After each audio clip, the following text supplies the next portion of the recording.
Hello ladies and gentlemen. In the past on this channel we've covered lots of ghost stories from folklore and literature, but today we're going to do something different and cover a ghost story from a video game.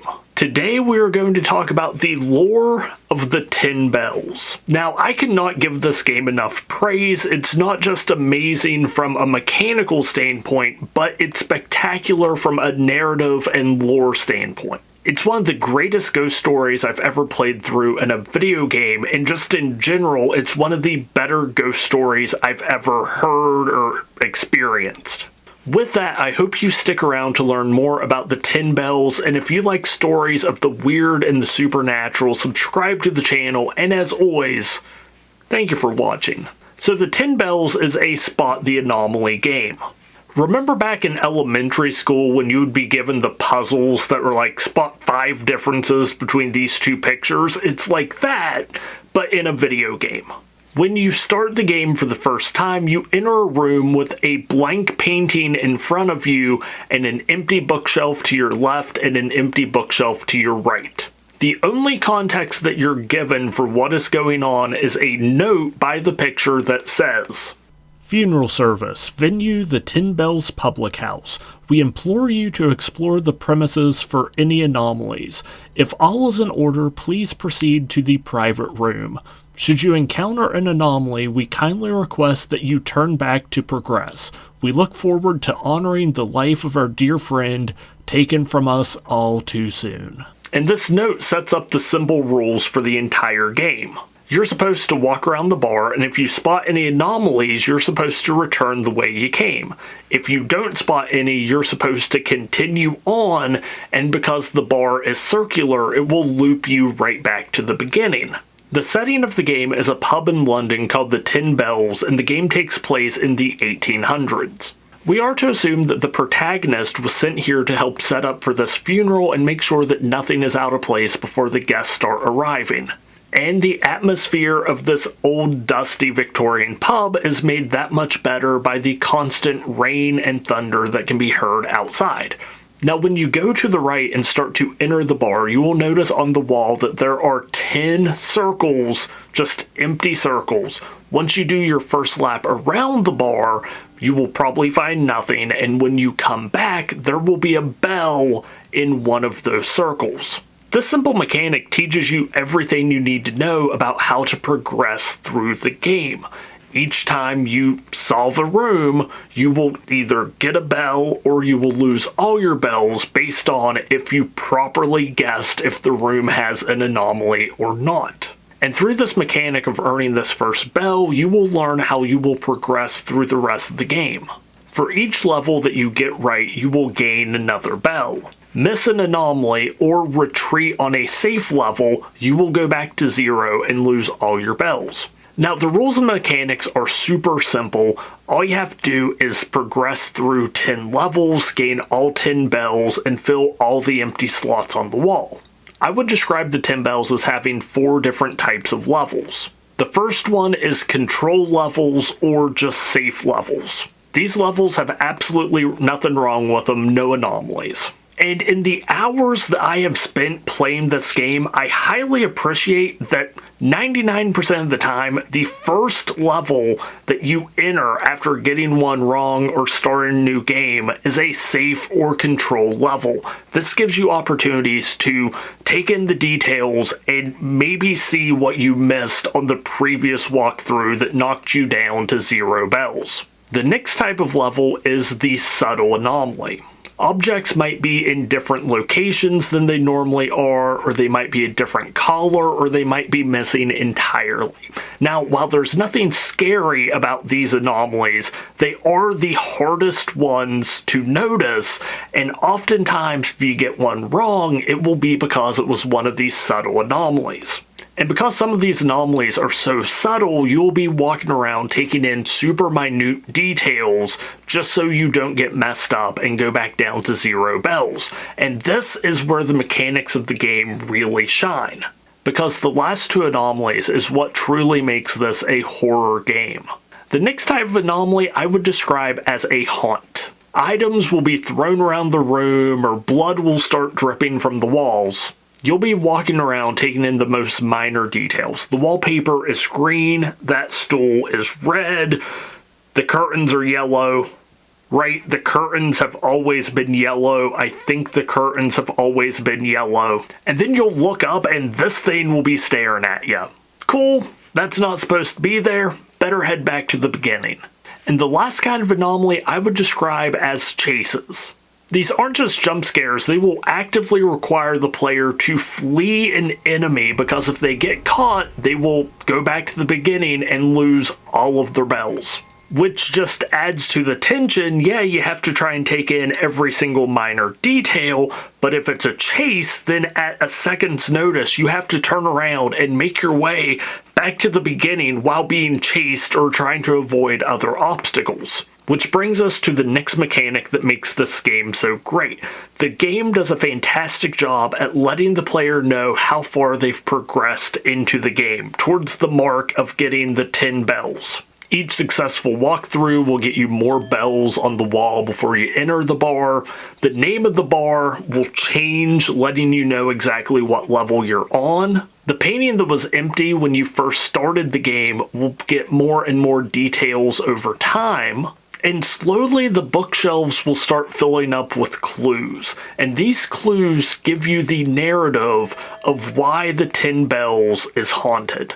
And the walls will just get bloodier and bloodier. Like, while it's a little bit gross how bloody the walls will get eventually, it's a great way of letting the player know how far they've progressed. But psychologically, this mechanic also works wonders, because by constantly reminding the player how far they've progressed, it's constantly reminding them how much they have to lose if they mess up and go back down to 0 bells. You've survived 7 levels? Fantastic, only 3 more to go. You have 8 bells? That's awesome, only 2 more to go. Better not mess up. Oh, you have 9 bells? It would really suck to mess up and go back to 0. Also, on a side note, has that lamp always looked like that? Have you taken a close look at that lamp? Looks kind of weird, doesn't it? Anyways, don't mess up. And these elements of both atmosphere and mechanics work fantastically to make one of the greatest games I've ever played. The setting, the audio, the mechanics, the sense of progression, the jump scares, and the story all work together to create a game that is more than the sum of its parts. And if you've never played it, I can't recommend it enough. It's only like $5 and it regularly goes on sale, sometimes getting as much as 50% off on Steam.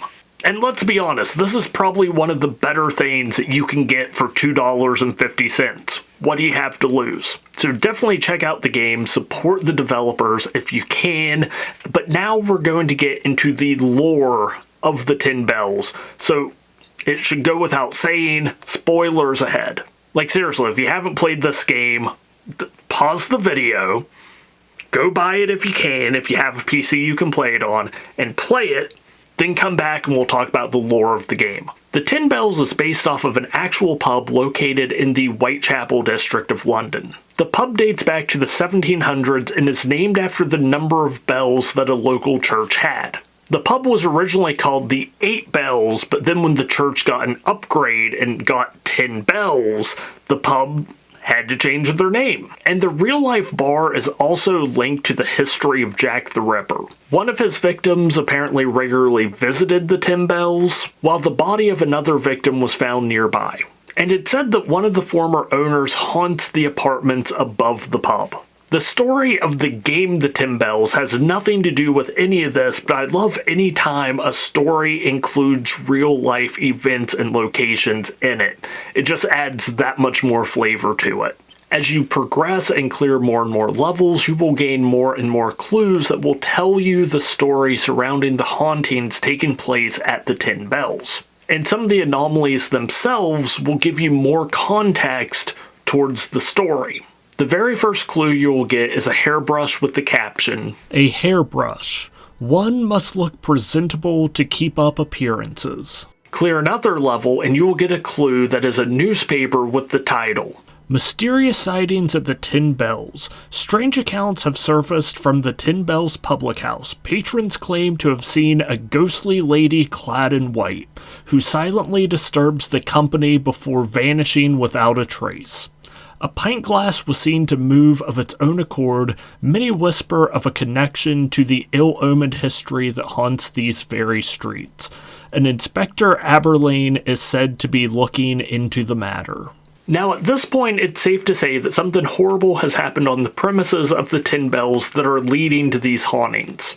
The third clue is a container of powder with the caption, "Powder, to cover the bruises." And this clue actually gives us a lot of context to what's going on. Clearly, something horrible's going on here that involved domestic violence. After this, the fourth and fifth clues are journal entries. Thursday, 3rd May, 1880.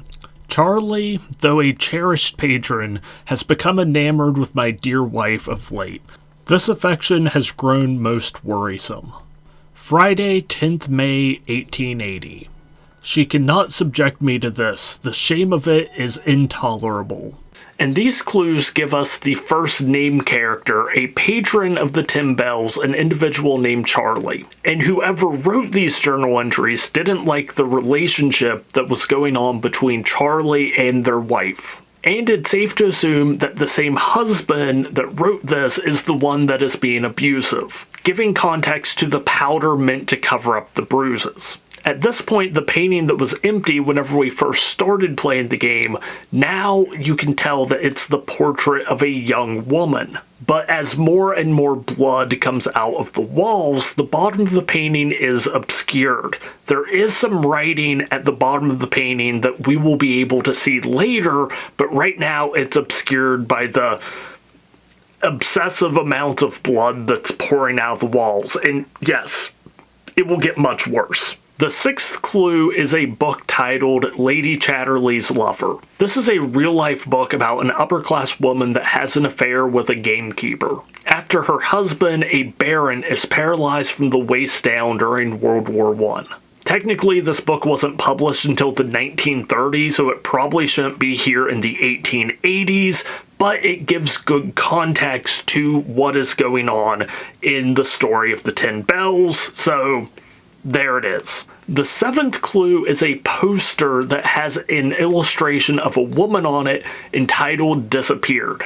Disappeared, Mrs. Clara Hughes of the Tin Bells Public House. Age 22, build medium, complexion fair, eyes color brown, hair color dark brown, height 5'4", weight 9 stones and 4 pounds, clothes black gown with white apron. Good lady, best character. She was last seen leaving the Tin Bells Pub, Whitechapel, on Saturday, 5th of May at 10 a.m., on her way to buy tea and cleaning supplies.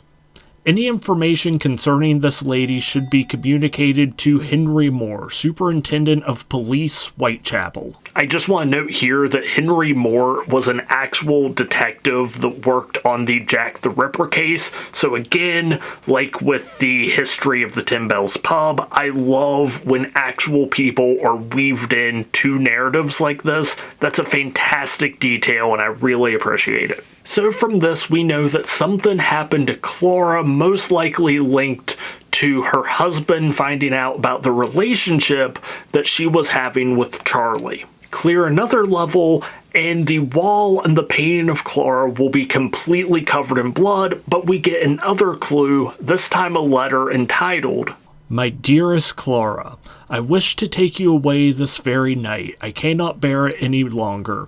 Yours ever faithfully, C. Which this is very clearly Charlie. So Clara and Charlie are having an affair, and Charlie started sending her letters but not using his name in them.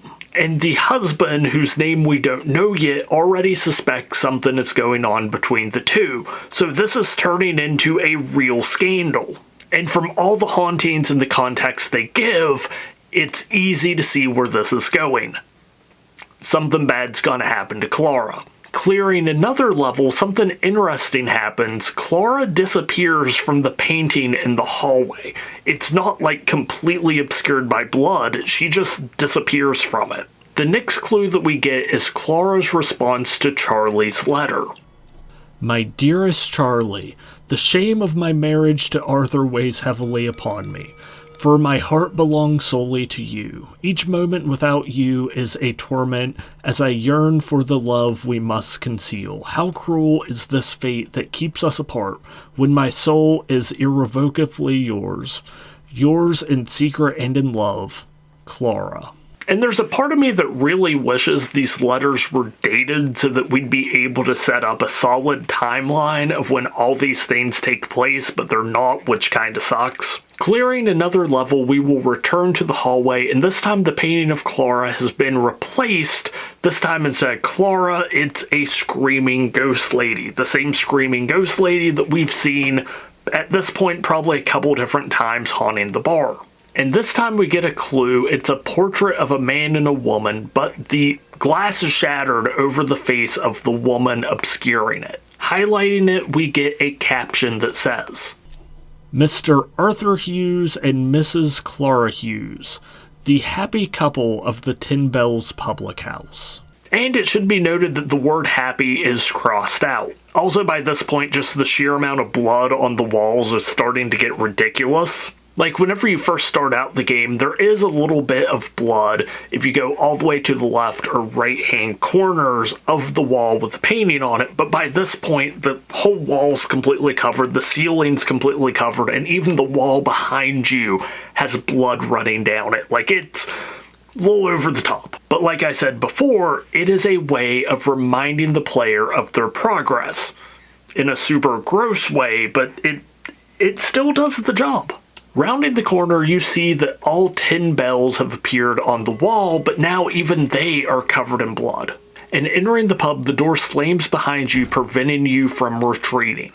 Upon entering the second room, the room with the green wallpaper, you notice the maid that you've passed dozens of times before walking towards the hallway. She turns the corner heading towards the cellar, and behind her we see Arthur carrying the bell that we've seen on the bar many times before up till this point. The cellar door closes and we hear the bell chime as Arthur strikes the maid that we now know as Clara with the bell 10 times.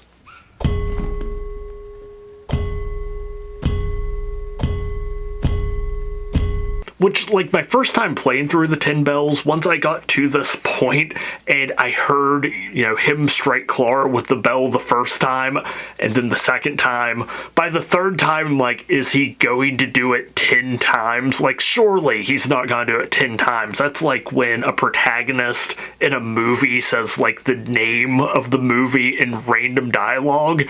But sure enough, 10 times, and by like strike 7 or 8, it starts sounding like really goopy, like really messy and goopy. Shout out to the sound engineer that like did the sound effects for this game, because you nailed it. Great job. It's disgusting and disturbing and like horrific in context of the game, but good job. And this time, instead of circling back to the restroom, the private door leads to a staircase. Upon reaching the top of the staircase, we see many portraits, and it turns out that some of the portraits that we've been seeing around the pub this entire time are actually developers that worked on the game, which again, I'm a huge fan of any time developers do this in video games. It should also be noted that one of the portraits in the game is a portrait of Joseph Duquois, which you know who he is. He's the guy from all the memes. He was famous for painting like silly self-portraits of himself. You know who I'm talking about. Okay, I'm gonna put him up on the screen now. Like, I can't explain to you how much I love this tiny little detail. I'm a huge fan anytime development teams include pictures of themselves in the game, especially as like Easter eggs. You should always do stuff like this. If you're making a game and you need portraits on walls, if you have permission, use individuals from the dev team. It's awesome. And second, if you need classic art pictures, yeah, definitely use some of these self-portraits of Joseph Duquois, because even though he's French and half the letters in his last name are silent, because of course they are, it's still a funny detail. Like, it's still, people will be playing the game and be walking around and be like, it's that guy. I know that guy. That's the weird self-portrait guy. Like, just do it. It's funny. And it's here that we get another clue that says, Clara Hughes Funeral Service, venue the 10 Bells Public House. Arthur has invited you to join him in bidding farewell to his dear wife Clara Hughes, a gentle soul without malice. May she find a way out of darkness and into the light. And upon entering the room, we see a couple chairs, a couple people, and Clara in a casket. But we also see the painting from when we first enter the game. It's a painting of Clara, and her name is in the bottom left-hand corner of it. Upon approaching the casket, the game cuts to a cutscene where we see Clara in the casket with coins over her eyes. She's holding the bell. A large injury can be seen on the right side of her forehead. Before the camera pans around, we see the ghost of Clara standing over the casket before the game throws in one last jump scare. Before the screen goes black and the words, "I must find a way to escape this hell," show up on the screen. And with that, we return to the 10 Bells exactly like we did the first time we launched the game. Except if you pay close attention, the hand that opens the door is the hand of Ghost Clara. The first time the hand that opens up the door is just normal, but this time the hand clearly belongs to Ghost Clara. We also have the titles of all the anomalies that we've cleared written on the wall. And investigating the portrait shows the words, "Forever in my heart, Charlie." So now we know that we've been playing as the ghost of Clara this entire time. We are the thing that's haunting the 10 Bells. We have been playing as the persistent haunt trying to draw attention to Clara's murder, or our murder. And I think this is why I love this game, the narrative of this game so much. It has so much in common with the tale of the Greenbrier ghost. Recently I did a video on this ghost story, real quick rendition of it. The Greenbrier ghost was a woman that was murdered, and then she returned from the dead to tell her mother who murdered her. It turns out it was her husband. And it's easy to see the similarities between that ghost story and the ghost story of the 10 Bells. I'm kind of curious if the developers of the game knew about the Greenbrier ghost. So with seeing all the anomalies that we have cleared on the wall and all these question marks clearly being anomalies that we have not cleared, our goal is simple. Clear out the remaining anomalies. There's about 40 of them on easy mode. Nightmare mode, there's about double what normal mode has. So probably closer to about 80. Have I cleared nightmare mode? No, because there's so many subtle anomalies in nightmare mode that, yeah, it's a nightmare trying to clear it. And at this point, even doing a perfect playthrough, you will only have cleared between about 6 and 8 anomalies, which makes the game all that more interesting. Because they're chosen at random, the chances of 2 people having the exact same playthrough are pretty much impossible. And some of these anomalies give further context to the story. There's an anomaly titled The Glimpse. Upon entering the back hallway, the cellar door is slightly opened. If you approach a cellar door, you'll hear crying coming from the other side. As you approach the door, you'll see Clara standing at the bottom of the stairwell, crying until you get super close to the door. Then she'll disappear and Ghost Clara will pop up in your face for an easy jump scare. There's an anomaly where the bell goes flying off the bar, chiming, and it's called the final sound, in reference to the final sound that Clara heard as her husband was using the bell to beat her to death. There's an anomaly called the excuse, where the words "you made me do it" will appear written across the bar and on several of the paintings around the bar. An anomaly called the last place on Earth, you'll find the cellar door completely open. Upon entering the cellar, you'll go down the steps, there's blood splattered on the steps, and at the bottom of the cellar, you will find the body of Clara with the bell still beside her head. then the basement will start filling with blood at a very rapid rate, and you'll actually have to leave the basement or risk drowning in blood. Pretty sure I'm not going to be able to show any of this on YouTube, but again, if you're watching this, you've probably played the game.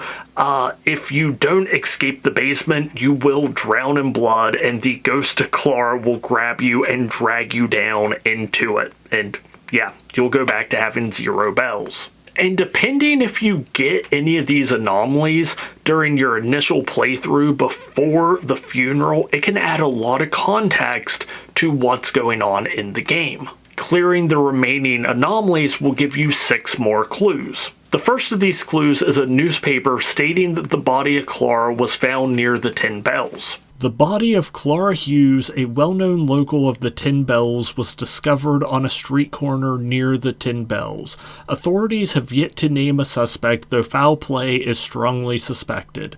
Whitechapel remains on edge as the search for the mysterious Bell killer stirs fear among residents. The next is a bottle of Hillfort whiskey. Hillfort helped develop the game, so again, it's cool seeing them work the developers into just the decor of the game.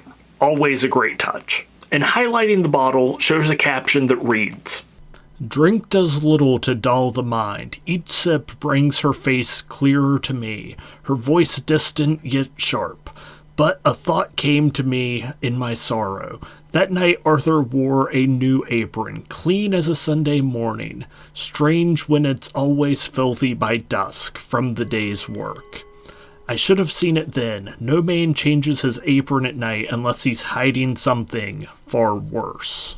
Clearly, these clues show that Charlie slowly started piecing together what had happened to Clara and suspecting Arthur of murdering her. And the next 2 clues are journal entries made by Charlie on the 1st and 2nd of April, 1880. Thursday, 1st April, 1880. I slipped into the 10 Bells under the cover of night. The bar empty, save for the ghost of what's been done. Down in the cellar the air was thick with damp and something darker. I found it. Faint. But there, a blood stain upon the stones. Clara's blood, no doubt. Arthur's lies are buried here. I'm closer than ever. Thursday, 2nd April 1880. As I stood over the bloodstain, the thought came clear. Arthur deserves to pay. My hand went to my knife, the weight of it steady. It would be easy. Quick. Which this part kind of confuses me. The journal entries talk about Charlie breaking into the 10 Bells after dark looking for clues about Clara's murder, but even though he was suspecting foul play the 1st and 2nd of April, she wasn't reported missing until May. Because the clue entitled Disappeared said that she was last seen leaving the 10 Bells May 5th, 1880. So either this is a typo or Arthur married her and hid the body in his basement for over a month. And then Charlie broke into the pub and found the bloodstains in the basement. And then Arthur knew that something was going on, so he dug her up and reported her missing and then dumped her body, I guess? Which that would mean that like the 4th and 5th clues where Arthur is talking about how he doesn't like how obsessed Charlie is getting with his wife, that could reference him being obsessed with like trying to find clues of her murder. And the one where Arthur is saying that like she can't do this to me, it's too shameful, that he could be talking about her haunting him, which makes sense because, yeah, I mean, if you have someone that you murdered buried in your basement, they're probably going to haunt you, or you're probably going to feel great shame about it. Pretty sure Edgar Allan Poe wrote an entire story about... Actually, he wrote multiple stories about that, but you get what I'm saying? But no, that also doesn't make sense, because if she was buried in the basement, this was the 1800s, she wouldn't look that good at the funeral. I mean, okay, embalming was a thing in like the 1860s. Like the American Civil War is what led to huge advancements in embalming. But unless Arthur embalmed her before burying her in the basement, then her body wouldn't look like it does at the... It would look a lot more like Ghost Clara, but I'm just going to assume that either there's a typo or I'm a stupid person. Let me know down in the comments. Because, yeah, these dates don't make sense to... I can make them make sense, kind of, but yeah, they don't make sense to me. The second of Charlie's journal entry says that he knows what Arthur did to Clara, and he's tempted to murder Arthur himself. And then we get the final clue, the murder weapon itself, the bell. The bell, still stained with Clara's blood, found concealed in the fireplace. The truth can no longer be hidden. And if you've already gotten the anomaly, the mouth of hell, when you're walking through the 10 bells, you will see the bell in the fireplace. Approaching it, Clara will climb out of the chimney like a weird ghost spider lady before spatting at you and then retreating back up into the chimney. Again, really cool anomaly, but also if you get it during your first 6 or 8 anomalies, that gives a lot more context to the story of how she was murdered. And after clearing all the anomalies, you enter the 10 bell one last time, the door slamming behind you again, preventing you from retreating. But instead of seeing Arthur at the bar, you're greeted by Clara and a newspaper that reads, "Local owner arrested for wife's murder. Arthur Hughes, landlord of the 10 Bells Public House in Whitechapel, has been arrested for the brutal murder of his wife Clara. The murder weapon was discovered after regular patron Charles Jones left a tip for local police. The motive remains unclear, although local residents have rumored that the couple had a troubled relationship. Hughes is currently in custody, and the community is reeling from the tragic news." Before you make your way to the front door, you see a stairwell, you walk up it, you enter a bright light, and the screen reads, "Farewell, my sweet darling Charlie." And that is the story of the 10 Bells. From a narrative perspective, it's just perfect. Chef's kiss. It's a ghost story with a true beginning, middle, and end and full resolution. Add that to the atmosphere and the setting. Again, this game is way more than the sum of its parts. It's one of the greatest ghost stories, just period. But given that it's in the interactive media of video game, that just makes it so much better. And I would love to see more people attempt this in video games. And I think that's going to wrap us up here. Definitely go support the developers if you haven't. It's a fantastic game. I don't know why you'd be this far into the video if you haven't played the game yet. But if you're still here, thank you for sticking around. Don't forget to leave a like on the video. Subscribe if you haven't. Let me know if there's any other video games that you would like to see me cover the narratives of in future installments. This is something different. I've never done it before. It's something I would like to do more of. My two passions are storytelling and video games, so hopefully this does well so I can do more videos like this for y'all in the future. But until next time, don't forget to stay wild, stay wonderful, and I'll talk to you later.